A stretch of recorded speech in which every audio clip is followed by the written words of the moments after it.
I'm from Tempe, Arizona, in the United States. Well, so why you came to this restaurant?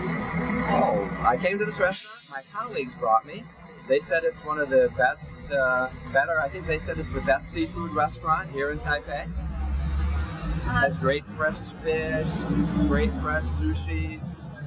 So that's the reason you came to the market as well. So yeah, for the market, I assume that the market has really good fresh seafood, really good fresh crab.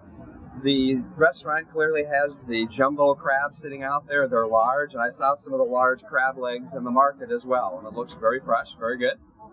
So do you know this company's owner? What do you think it comes from? Well, I'm not his friend. I don't play mahjong with him, but I believe he's a native Taiwanese. He's here, even though the name is a little maybe Japanese sounding. That he's Chinese, and this is his firm, and he just wanted a really good, fresh restaurant. So do you think the market is related to the Mitsui Group as well? I think it is. I thought that's where they got the fresh seafood and the fresh crab from. Thank you. Okay, you're welcome. You guys have a great day. Yeah, thank you, you too.